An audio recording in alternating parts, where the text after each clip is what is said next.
हाँ। माँ, आज का पहला प्रश्न है, मृत्यु बोध संबंधी ओशो के प्रवचन सुनाने के लिए आपका बहुत बहुत धन्यवाद।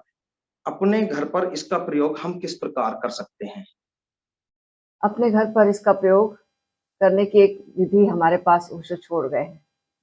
ओशो ने स्वयं तथाता ध्यान करवाया है 3 बार, और उस तथाता ध्यान को जब हम करते हैं और करते करते एक दिन ये घटना घट जाती है, जिसमें आप निरंतरता से अगर 3 महीने करेंगे इसे, तो आपके जीवन में निश्चित रूप से ये परिणाम आएगा। तो इसकी लिंक जो है वो हम फेसबुक पर आपको भेज देंगे, ताकि आप जो ये ध्यान आपको उपलब्ध हो सके। ओशो की अमृतवाणी में स्वयं करने का ये सौभाग्य हमें आज भी मौजूद है। माँ जी, अगला प्रश्न है, यदि परमात्मा में लीन होने का ही मोक्ष मिलना कहते हैं, तो क्या हम मनुष्य कभी भी पूर्ण रहस्य को नहीं जान पाएंगे? देखें, जीवन में जीवन की घटनाओं को, सारे जगत को 3 हिस्सों में अगर हम बांट सकते हैं। एक, हमें कुछ पता है जगत के बारे में, कुछ चीजें हैं जिसके बारे में हम जानते हैं, वो ज्ञात कह लो, वो ज्ञात की कैटेगरी में आती है। और कुछ चीजें हैं हम नहीं जानते, लेकिन कल हम जान लेंगे।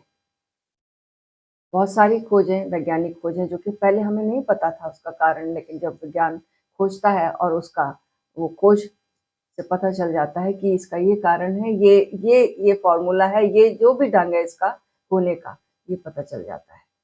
कल तक नहीं पता थी, आगे पता चल जाता है।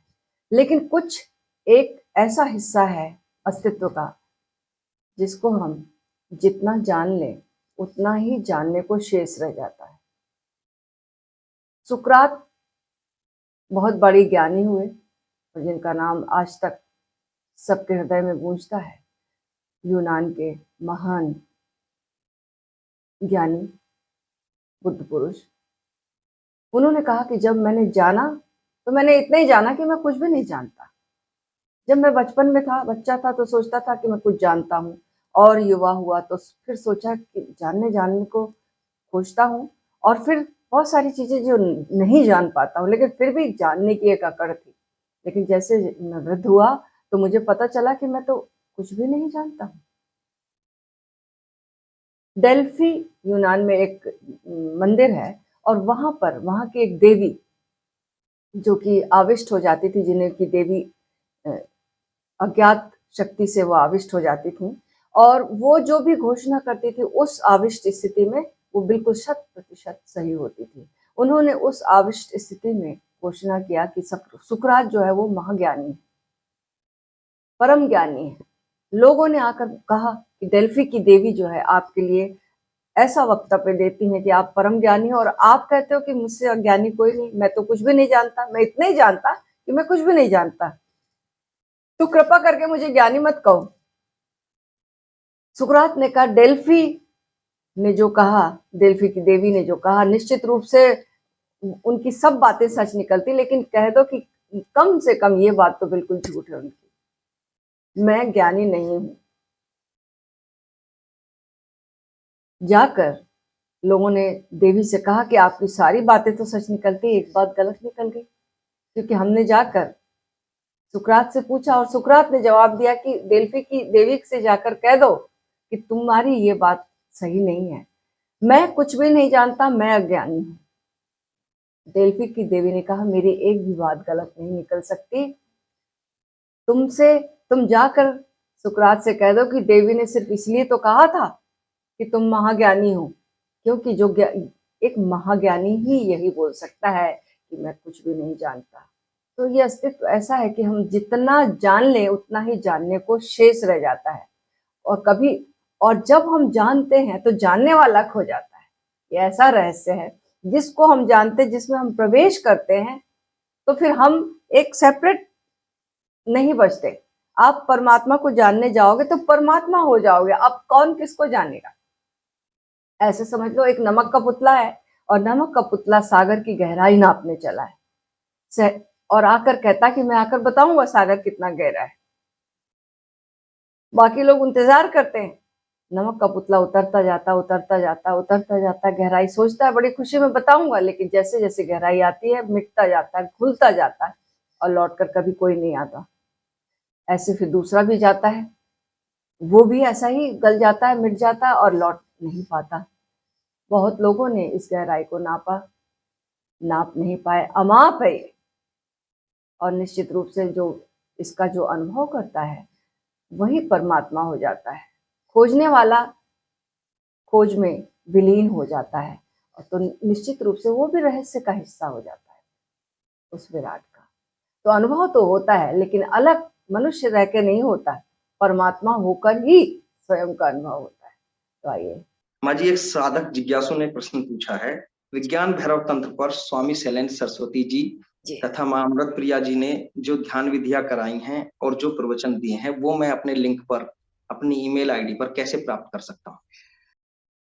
ये आप बिल्कुल प्राप्त कर सकेंगे। हम अपने फेसबुक पर ये हम लिंक भेज देंगे, जिसमें कि 112 विधियों का वर्णन है, उसके बारे में स्वामी जी ने प्रवचन दिए हैं, और उसका जो प्रयोगात्मक रूप है वो मैंने कराया हुआ है। तो आप पहले सुन भी लेंगे, उस विधि के बारे में उसका विस्तार जान लेंगे, उसके बाद उसके प्रयोग में आप आराम से उतर सकते जी, बहुत बहुत धन्यवाद।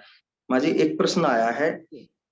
कभी कभी हम किसी से कोई अपने अनुसार कार्य करवाना चाहते हैं, मगर वह व्यक्ति हमारे अनुसार कार्य नहीं करता या करने को मना कर देता है, तो फिर बहुत गुस्सा आता है।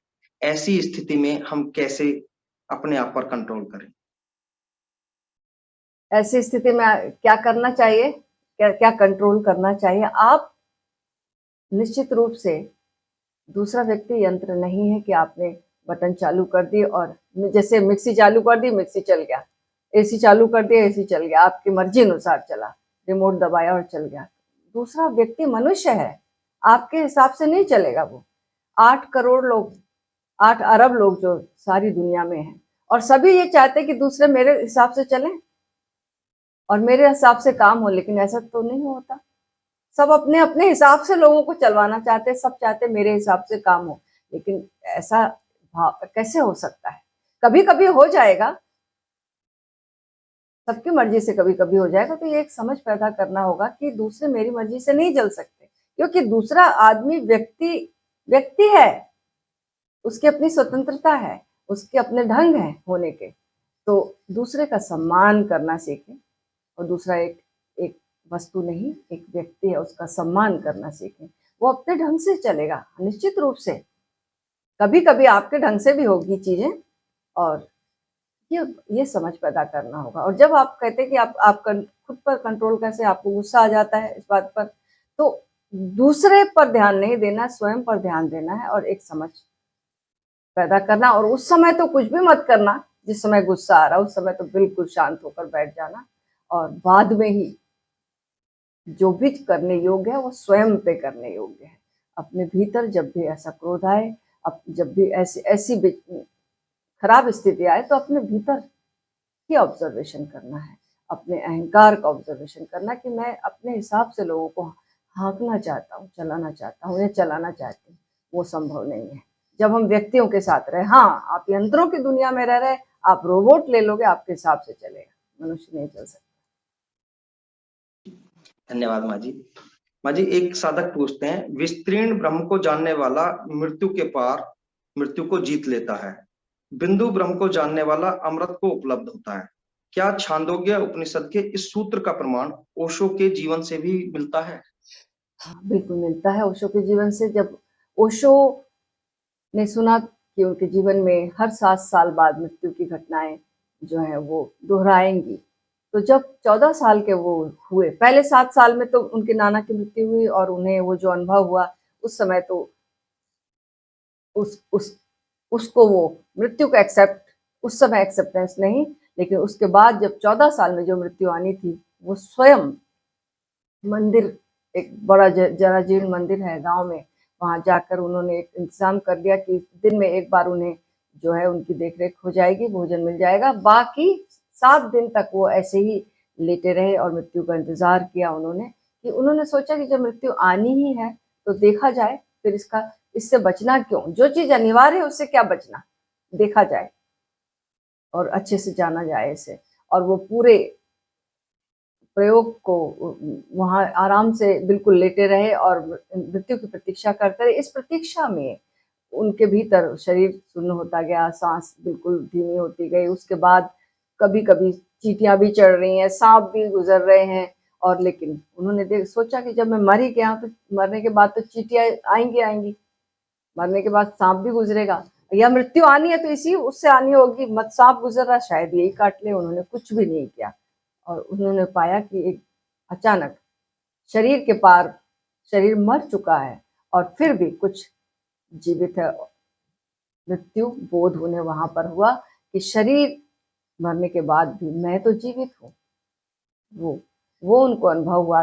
मृत्यु बोध में पहला जो है कि बिंदु ब्रह्म और विस्तीर्ण ब्रह्म को जब जानते हैं तो मृत्यु से खौफ जो है वो खत्म हो जाता है। मृत्यु को जीतना है, यानी अब पता चल गया कि मृत्यु तो अनिवार्य है। अब मृत्यु से डरना नहीं होता, ये जो चीज होनी ही है। जैसे सिपाही जब मैदान में जाते हैं लड़ाई के, तो क्या क्या पहले पूरा डर रहेगा, सब कुछ रहेगा, लेकिन जब लड़ाई शुरू होती तो कायर सिपाही भी बिल्कुल डर खो देता, क्योंकि अब तो घटना घटनी ही है। तो ये बोध हो जाता और मृत्यु का भय विदा हो जाता है, मृत्यु के पार निकल जाना। ये विस्तीर्ण ब्रह्म को जानने से होता। ये ओशो के जीवन में हुआ और फिर 21 साल में उनके जीवन में जो घटना घटी वो अमृत को जानने की घटना घटी कि हमारे भीतर जो अमृत तत्व है, जो न कभी जन्मा, जो न कभी मरा, उस विराट अस्तित्व का होना जो है उसका अनुभव उन्हें हुआ, उस अमृत का उन्हें अनुभव हुआ। और जिसको कि उन्होंने बाद में जब देह त्यागी तो ये बात याद दिलाई सबको कि Osho never born, never died, only visited this earth planet, date ये और ये सबकी संभावना सबके भीतर, सब ऐसा अनुभव कर सकते हैं। ये ओशो के जीवन में घटा, जो उपनिषद में जिसका वर्णन है। जी माँ जी, बहुत बहुत धन्यवाद। माँ जी, एक साधक प्रश्न पूछते हैं, विपश्यना का अभ्यास करते हुए मैं नासाग्र पर सांस के प्रति जागरूक रहने की कोशिश करता हूँ। जब विचार आने लगते हैं तो विचारों का साक्षी होने की कोशिश करता हूँ। सजगता में उतार चढ़ाव होता रहता है। क्या मुझे विचारों या श्वास दोनों पर एक साथ जागरूकता रखने का प्रयास करना चाहिए? आपने अभी जो प्रयोग किया इसमें आपको बीच बीच में सजगता कम हो जाती है, निश्चित रूप से झपकियां भी आती होंगी और विचार भी आते हैं। तो विपस्सना के और भी प्रकार हैं। हो सकता है दूसरे प्रकार में आपको गहराई मिले, जो कि आप अपने पेट के उठने गिरने को देख सकते हैं। सांस का अनुभव, पेट का ऊपर उठना, पेट का नीचे गिरना, नाभि केंद्र पर स्थित होकर पेट पर उसका अवलोकन कर सकते हैं सांस का। तो विपस्सना पेट पे उठने गिरने पर इस प्रयोग को आप करके देखिए। और जब ये प्रयोग करेंगे, और दूसरा, विपस्सना के पहले थोड़ी सी एक्टिविटी करिए, थोड़ा शरीर की बेचैनी को निकालिए ताकि आप आसानी से बैठ सके। थोड़ा रेचन, ओशो ने कहा विपस्सना के पहले थोड़ा रेचन, सक्रिय ध्यान का एक छोटा पार्ट, थोड़ा रेचन एक्सरसाइज के द्वारा, ब्रीदिंग के द्वारा, प्राणायाम के द्वारा थोड़ा सा करने के बाद या नृत्य कर लिया, उसके बाद आप जब बैठेंगे तो विचारों की जो भीड़ भाड़ है वो बहुत कम ऑलरेडी हो जाएगी। और जब आप सांस को अपने वॉच करेंगे पेट के पास, तो वहाँ एक अद्भुत शांति और ठहराव, और धीरे धीरे वो गैप्स बढ़ने लगेंगे, निर्विचार अवस्था आने लगेगी। बहुत सुंदर माँ जी, बहुत बहुत धन्यवाद। माँ जी, एक साधक प्रश्न पूछते हैं, वृद्धावस्था में घुटनों के दर्द से परेशान हूँ, मुझे कौन सी ध्यान विधि करनी ठीक रहेगी? वृद्धावस्था में घुटनों के दर्द से, कोई ना कोई दर्द हमारे जीवन में होता ही होता, किसी को घुटने का, किसी को कमर का, जो भी है। तो अभी आपके लिए सबसे अच्छा ये है कि एक्सरसाइज जो है घुटने की विशेष जो कि होती हैं वो आप करें। तो और वो एक्सरसाइज मेडिटेशन का हिस्सा हो जाए, जानते हुए जागते हुए अपने आत्मस्मरण के साथ जब आप एक्सरसाइज करेंगे तो घुटनों को भी फायदा होगा, दर्द में भी राहत होगी। और वो जो एक्सरसाइज का मेथड है वो ध्यान का मेथड बन जाएगा। और फिर उसके बाद आप आराम से विपस्सना ध्यान कर सकते हैं, नाथ ब्रह्म ध्यान कर सकते हैं। बहुत सारे ध्यान हैं जो कि ओशो ने निष्क्रिय ध्यान बताए हैं, जिसमें कि कोई एक्टिविटी नहीं करना, लेटकर बैठकर जैसे आपको आराम लगता है उस आरामदेह पोजीशन में आप बैठकर फिर ये ध्यान कर सकते हैं।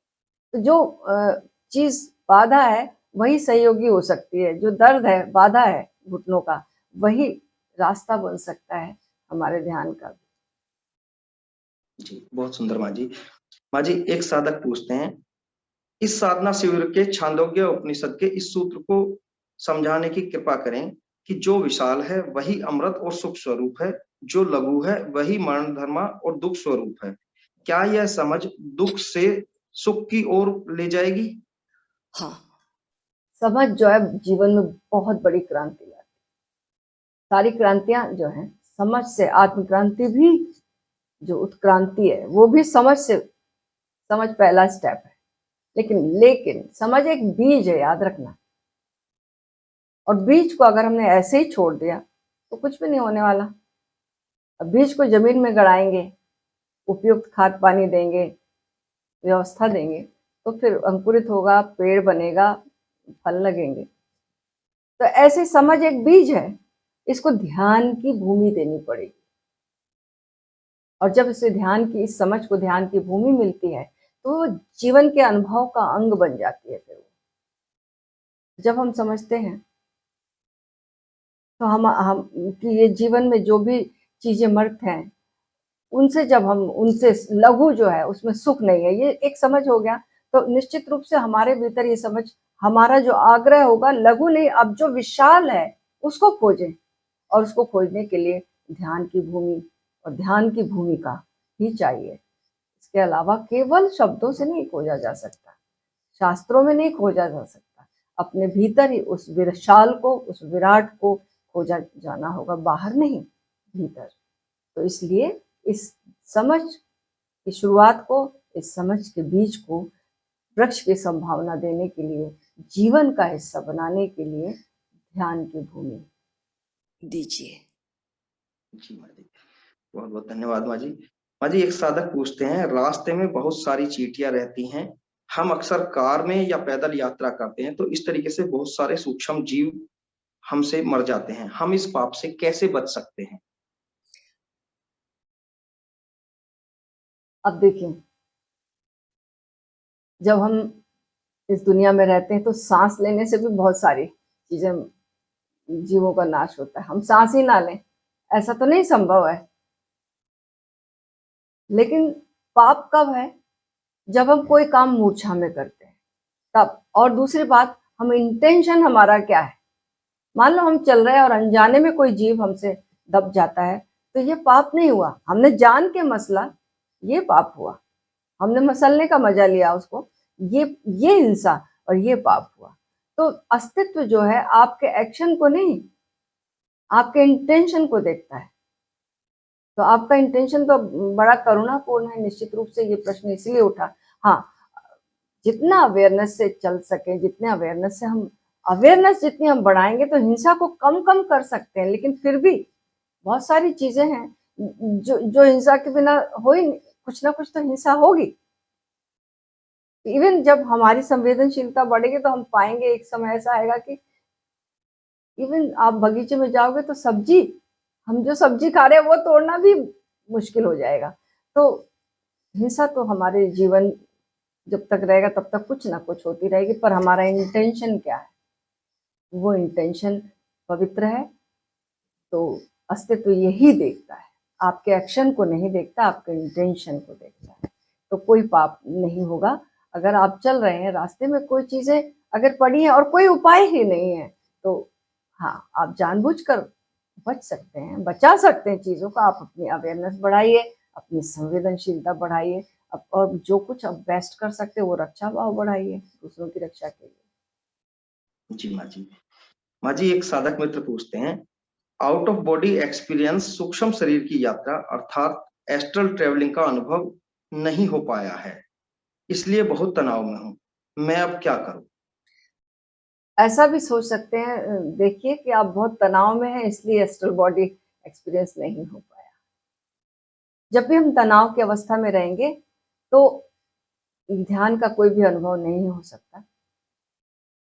तनाव की अवस्था, तनाव मुक्त हो जाइए। और एस्ट्रल बॉडी का जो पर्पस है वो यही है कि हमारे भीतर ये शरीर के पार भी हम हैं। हमारा होना सिर्फ शरीर में नहीं है, हमने जो शरीर में अपना होना माना है, नहीं, हम शरीर के पार, शरीर के बाहर, शरीर यहीं पड़ा है, लेकिन फिर हम, हमारा होना फिर भी है शरीर के अलावा, शरीर के पार जो हमारा अस्तित्व है, जो उसका अनुभव हमें करना है, इसलिए एस्ट्रल बॉडी का अनुभव है। तो और भी विधियां हैं, आपको जो नहीं हुआ है उसके लिए हम लिंक भेजेंगे फेसबुक पर, और उनमें अनेकों विधियां, उन्हें आप समझकर आप चाहें तो उसका अनुभव कर सकते हैं। और तनाव छोड़ दीजिए, एस्ट्रल बॉडी तो होती ही होती है, एक दिन बॉडी के बाहर तो जाना ही जाना है, तो उसका अनुभव कई तरीकों से ले सकते हैं। बहुत बहुत धन्यवाद माँ जी। एक साधक मित्र पूछते हैं, विपश्यना ध्यान में हुए अनूठे अनुभवों को मैंने अपने परिवार और मित्रों के साथ साझा किया, जी तत्पश्चात सब कुछ मानो गायब सा हो गया है, जी। अब मैं क्या करूं? अब ये बात समझ लीजिए कि जब भी कोई अनुभव होता है अध्यात्म में, उसे गोपनीय रखने के लिए कहा जाता है। क्यों? क्योंकि दो बातें घटती हैं। जब हम किसी को अपने अनुभव बताते हैं तो वो जो सामने वाला व्यक्ति है वो जरूरी नहीं है कि आपको उसी भाव से ले, और उस संदेह भी हो सकता है उसके भीतर। वो जो तरंगे हैं वो भी आपके भीतर आपके आत्मविश्वास को, आपके भरोसे को डगमगाती हैं। और दूसरी बात, जब हम कोई भी अनुभव साझा करते हैं, शेयर करते हैं आध्यात्मिक, तो उस समय हम कहीं ना कहीं हमारा अहंकार खड़ा होने लगता है, हमें पता भी नहीं चलता, और पीछे से अहंकार आकर खड़ा हो जाता है। वो जो कर्ता भाव है, वो जो अहंकार है, वो मैं भाव जो है, वो वही तो अनुभव में बाधा है। इसलिए अनुभव जो है फिर नहीं होते। तो इसलिए अनुभव को गोपनीय रखने के लिए कहा जाता। कबीर साहब कहते हैं, हीरा पायो गांठ गठियायो, बार बार बाको क्यों खोले। हम क्यों बताना चाहते हैं लोगों को, क्यों नहीं उस अनुभव को रीलिव करना चाहते हैं, बार बार डूबना चाहते हैं, उसको याद करें, उसको रीलिव करें जो आपको अनुभव हुआ है, जैसे फिर हुआ है उसे जिए बार बार। तो फिर पाएंगे कि वो अनुभव जो है आपके भीतर वो हिस्सा बड़ा होने लगा है, और फिर से अनुभव एक दिन और गहराई लेकर आएगा। बस बताना बंद कर दें। जी माँ जी।